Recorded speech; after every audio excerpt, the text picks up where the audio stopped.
A friend of mine is actually moving for work right now. Oh, yeah. Yeah, and she's been comparing two different cities, trying to decide where she wants to live. And, she was looking at the climate data, and both of these cities have the exact same average temperature. Okay. It comes out to right around 60 degrees for the entire year. Which, I mean, on paper, sounds pretty straightforward, right? Yeah. You figure you just pack one suitcase with, like, a bunch of light jackets, and you're pretty much set for the year. Right. That is exactly what I thought when she first told me. But then she looked a little closer at the day-to-day data. Ah, the day-to-day. Yeah, one of these cities is situated right on the coast. And because of the ocean, it stays a very steady 60 degrees pretty much every single day. Mm-hmm. But the other city is located further inland, and the weather there is completely different. I mean, it swings wildly. Like baking hot in the summer. Oh, yeah. It bakes at 95 degrees in the middle of summer, and then it drops to near freezing in the depths of winter. Wow. Yeah, that is a perfect real-world example of how the same average can represent a totally different lifestyle. Completely different. Because if you move to that second city, you'd have to pack completely differently. You would need like a heavy winter parka, and you would need summer shorts. Exactly. The average temperature just completely hides the spread of the weather. And uncovering that hidden spread is exactly what we are focusing on today. So welcome to this deep dive into the textbook. Our mission today is to really give you the tools to measure that spread. Right. We're going to learn how to mathematically quantify it through variance and standard deviation. And then we'll explore what happens when you start combining different variables together. Because, we all have an intuitive understanding of weather swings. We physically feel it when we step outside. Yeah, for sure. But we need a rigorous mathematical way to quantify that bumpiness in other areas of life. Because the average alone just doesn't tell the whole story. No, it really does. So consider something like a financial wager. Oh, yeah. The textbook actually sets up a really clear scenario for this. It presents two small bets, and what's interesting is that both of these bets average out to a payout of exactly $2. Okay, same average again. Right. But the payouts themselves look very different. So the first bet pays out either $1, $2, or $3. So it has a very tight range. You're always staying relatively close to that $2 average. Exactly. But the second bet pays out either $0, $2, or $4. Oh, wow, okay. Yeah, they share the exact same center, meaning, they both average $2. But that second bet feels much bumpier. Because you could walk away with absolutely nothing. Or, you Yeah. could double your money compared to the average. Right. So to capture that feeling mathematically, we need a specific number to represent that bumpiness. And that spread number is what we call the variance. So how do we actually calculate it? Well, let's look at two abstract variables. We'll call the first one variable x. It has three possible outcomes: 0, -1, and 1. Okay, simple enough. Then we have variable y, which is just 10x. So its outcomes are 0, -10, and 10. And both of those variables have a mean of exactly 0. Precisely.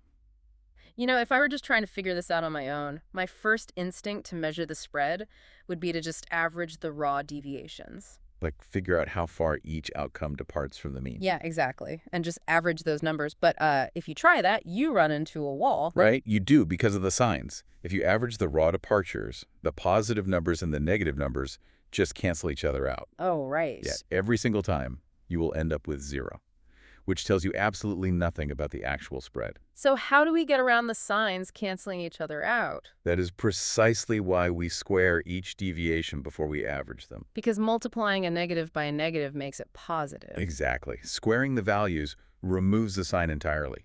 And a quick but really important note for you as you review this, Yeah. you should always call this a deviation, Not a distance. right? Never call it a sign distance, because a distance, by definition, is never negative. Oh, that's a really good point to keep in mind. So squaring it fixes the negative number problem. Does it do anything else to the data? It does, actually. By squaring the deviation, it weighs the big departures very heavily. If you are far from the mean, squaring that number makes it much larger, which accurately reflects that extreme swings contribute more to the overall bumpiness. Okay, let's look at the result for our two variables then. Yeah, so for variable x, when we average those squared deviations, the result is 1/2. And for variable y. With its much wider swings, the average square deviation is 50. Wow, okay. Comparing 50 versus 12 makes the difference in the spread instantly obvious. Even without seeing the actual data points, you can immediately tell how much more volatile variable y is. It's an incredibly useful number. But we do run into a slight issue with the units of measurement. What do you mean? Well, let's formalize the math for a second. We define the variance of x as the expected value of x minus mu squared. And just to be clear for everyone, mu is the Greek letter we use to represent the mean. Right. But think about the units. Oh, I see. If I am squaring the deviations, doesn't that mess up the units I started with? Yes. Like if variable x is measured in dollars and I square everything to get the variance, isn't my variance now measured in dollars squared? It is. Your variance is literally measured in dollars squared. Which is practically useless for everyday life. I mean, I can't pay my rent in squared dollars. I can't even visualize what a squared dollar looks like. You're completely right. Yeah. It is physically meaningless. So to fix that weird unit problem, we simply take the square root of the variance. Okay. And this gives us a new metric called the standard deviation, which we represent with the symbol sigma. Ah, so that pulls it back to reality. Exactly. By taking the square root, we pull the measurement right back into the exact same units as x. So dollars squared becomes normal dollars again. That is much easier to wrap my head around. So to help visualize what this spread actually looks like, if we were to graph it, imagine two bell-shaped distributions, and both of them are centered on the exact same mean of 2. So the first distribution is very narrow. It has a small variance, meaning the possible outcomes are tightly hugging that center line. Right. The standard deviation is small, so the curve drops off quickly on either side. But the second distribution has that same center of 2, but it is much wider. Because it has a larger variance? Yeah, the outcomes fan out significantly further from the center before the curve drops down. It's the visual representation of that widespread we've been talking about. But let me ask you about the actual calculation. Taking the expected value of those squared deviations for every single possible outcome sounds incredibly tedious. Oh, it is. Right. If I'm looking at a distribution with dozens of possible outcomes, doing all that subtraction, squaring, and summing, it just seems like an easy way to make an arithmetic mistake. Yeah, doing it a long way is tough. Fortunately, there's a much easier shortcut formula. Oh, good. What is it? The shortcut is e of x squared minus the mean squared. E of x squared minus mean squared. Where does that shortcut actually come from? It comes from the underlying algebra.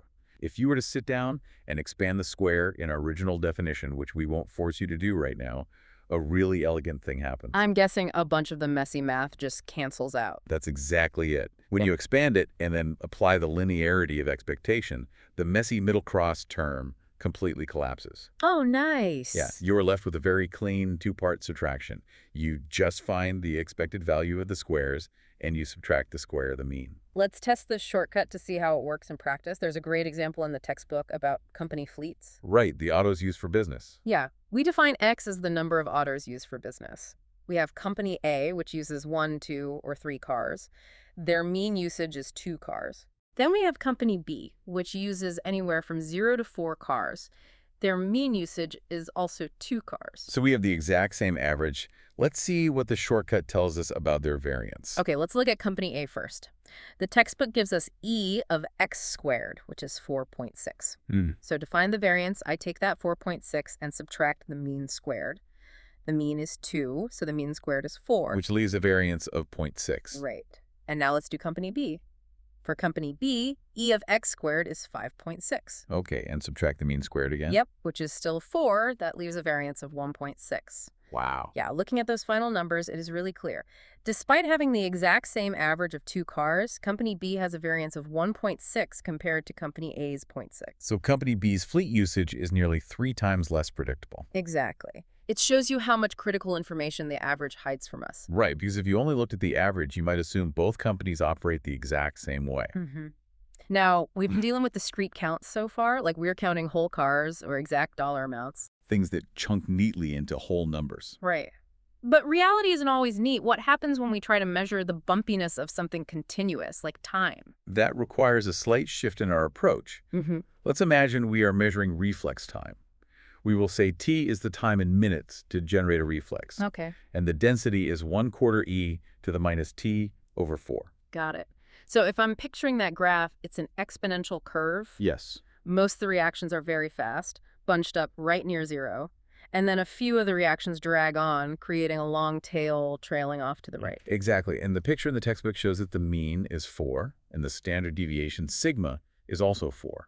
But to actually prove those numbers mathematically for a continuous variable, we have to find the first and second moments, right? We do. We do this by integrating, specifically using bi-parts antiderivative. Okay, but when you set up that integral, you are evaluating it from 0 to infinity. And I notice that the infinity ends of the integral just vanish from the calculation. Why is that? It is because of that exponential term in the density function. As t gets larger and larger toward infinity, the exponential essentially crushes the entire expression down to 0. Oh, I see. So when you evaluate the bounds, only the value at 0 survives to give you an actual number. Okay, so if we run that integration, the first moment, which is a mean, or e of t, comes out to 4. Then we do it again to find the second moment, and we find that e of t squared is 32. And now we have exactly what we need to apply our shortcut formula. Right. We take e of t squared, which is 32, and we subtract the mean squared. And the mean is 4. So squared, that is 16. 32 minus 16 leaves us with a variance of 16. But again, that's in minutes squared. Right, totally useless. Yeah. So to get back to a useful unit, we take the square root of 16, which brings sigma exactly to 4 minutes. Perfect. There's also a very tidy pattern worth noting for this specific type of exponential density. Oh, what is it? If you keep doing the math for higher moments, you'll find that e of t to the n is n factorial times 4 to the n. Oh, Yeah, it's a neat structural feature of how the math scales. that's really cool. Let's bring all this continuous and discrete math down to earth, though. I want to apply it directly to something everyone understands. Like what? Your livelihood. Let's imagine you are weighing 2 different job offers. This is where the intuition really crystallizes. Yeah. Let's look at the first offer. It is a strictly commission-based job. If you have a fantastic week, it brings in $1,600. If you have a terrible week, it brings in $0. Okay, so it is a simple 50-50 split between those two extreme outcomes. Exactly. Half the time I make $1,600, half the time I make 0. So the mean expected pay for that week is $800. And if we run our variance calculation on those numbers, we find that the standard deviation, sigma, is $800. Now let's look at the second offer. It is a traditional salary job. It pays you $800 every single week, guaranteed. The mean is still $800. Right. But because there is absolutely no variation week to week, sigma is exactly $0. See, both of these jobs offer the exact same expected pay on paper, but they carry vastly different realities for your life. Huge difference. This is the crucial insight of the entire concept. Variance isn't just an abstract textbook calculation. It is the very real risk of whether or not you can make rent on a week where your commission is $0. It is the difference between peace of mind and constant stress, even if your tax return at the end of the year shows the exact same total income. Exactly. So variance really equals risk. It does. But, life rarely gives us just one isolated variable to worry about. We have to figure out what happens if we start combining things. Like adding variables together. Yeah, like what if we are combining 2 different incomes in a household or adding 2 different physical measurements together? Well, let's take it one step at a time. Let's start with combining the means. Means are very cooperative. They always add linearly. Okay, so what's the rule? The rule is that the expected value of ax plus by equals a times e of x plus b times e of y. So you just handle each part separately. Exactly. If the textbook gives an example like finding e of 7x minus 6y, it just equals 9.6. You just scale them and combine them. You just scale them and add or subtract as written. But combining variances is much trickier. Why is it trickier? Because spread behaves differently than center points. First, consider a constant number. A constant has 0 variance because it never changes. Right. So if you shift a variable by just adding a constant, the shift simply drops out of the variance calculation. The spread doesn't change just because you shifted everything up by 5. That makes sense. The shape stays the same. However, if you scale a variable, like multiplying x by a number, that scale factor gets squared in the variance. So ax becomes a square of the variance of x. Okay, I see. And here's the most crucial part. Variances only add cleanly, meaning a squared.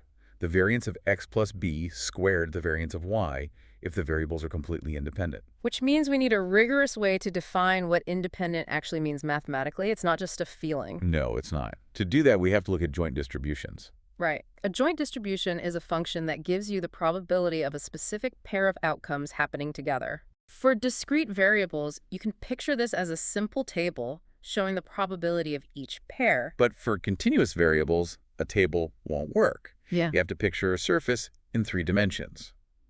The textbook shows this as a sort of bell-shaped mound on the right side of the page. And the probability of an event happening is the physical volume underneath that surface. Exactly. And if you want to isolate just one of those variables from the joint distribution to see how it behaves on its own. Well, if you sum over the other variable in the discrete table, or if you integrate over the other variable under the continuous surface, you get what is called the marginal distribution. Right. It is like collapsing the whole three-dimensional mound down to just look at a flat, two-dimensional side of the story. So piecing all this together, independence literally means that knowing the outcome of one variable tells you absolutely nothing about the other. Okay. Mathematically, it means the joint distribution function, f of x comma y, is exactly equal to the marginal distribution of x times the marginal distribution of y. They don't affect each other at all. But what happens when knowing one variable does tell you something about the other? What if they aren't independent? We need a way to measure that underlying relationship. And that brings us to covariance. Covariance measures how two variables change together. The formula is sigma xy equals e of xy minus mu sub x times mu sub y. The sign of that result is the most important part. Yes, the sign tells you the direction of the relationship. A positive covariance means the variables tend to move together. So when one goes up, the other tends to go up. Exactly. A negative covariance means they move oppositely. When one goes up, the other tends to go down. And a zero means there is no linear link between them at all. But covariance still has that same awkward unit problem we saw earlier, doesn't it? It does. If x is in dollars and y is in hours, the covariance is in dollar hours, which is really hard to interpret. It is practically impossible to interpret. So, to standardize the measurement, we divide the covariance by both of the individual standard deviations. This strips away the units entirely and gives us the correlation, which we call rho xy. I've definitely heard of correlation before. Most people have. And the beauty of correlation is that it lives neatly on a scale between -1 and +1. The textbook does a great job describing how to visualize this correlation with 3 scatter plot clouds. Yeah, the clouds are helpful. If rho is near +1, the dots line up tightly in a band sloping upward. If rho is near -1, you have a tight band of dots sloping downward. And if rho is near 0, you don't see a line at all. You just see a shapeless blob of dots scattered everywhere. Just a blob. Yeah, and that shapeless blob is exactly what independence looks like in a picture.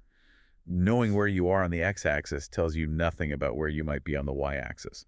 Okay, so if we understand how they relate, do we finally have the missing piece to perfectly combine variables that actually interact with each other? We do. We have the general combination formula. It works for any variables, whether they are independent or not. What's the formula? The full formula is this. The variance of x plus by plus c equals a squared the variance of x plus b squared the variance of y plus the vital cross term. 2ab times the covariance, sigma xy. That's a lot to hold in your head. Let's run a worked example to see how that cross term actually behaves, because it seems like it can really change the outcome. It definitely can. We are given an equation to solve. Z equals -4, x plus 8, y minus 7.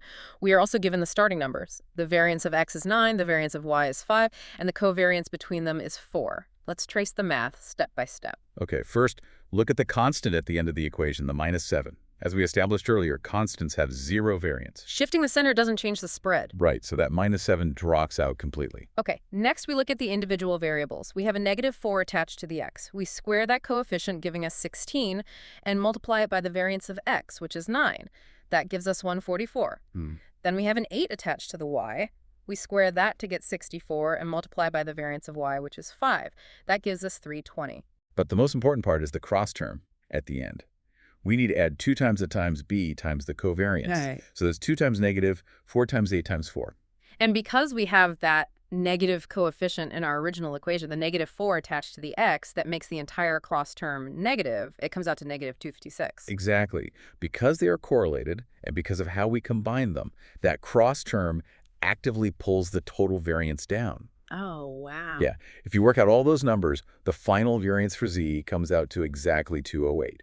And if we take that covariance of 4 and divide it by the standard deviations of x and y, we find that the correlation for this relationship, rho xy, is about 0.6. Well, let's do a quick factual wrap-up of what we have covered today. Right. Variance is simply the average squared deviation from the mean, representing the spread of the data. Right. And the shortcut formula E of x squared minus the mean squared is how we easily compute it without endless subtraction. And taking the standard deviation, the square root, translates that abstract variance back into everyday units like dollars or minutes, so we can evaluate everyday risk. We saw that means always add linearly, but variances only add cleanly when the variables are independent. If they aren't independent, you have to use the covariance cross term. Next week, in week 3, we're going to start naming the famous distributions. We will specifically cover the binomial and the normal distributions, and then we will hit the central limit theorem. Before you go, here's a final thought for you to mull over. We saw today that variance represents risk, and we just saw in our final mathematical example that a negative term can actually pull the total variance down. How might someone use perfectly opposite, negatively correlated variables to build a completely risk-free combination in their own life?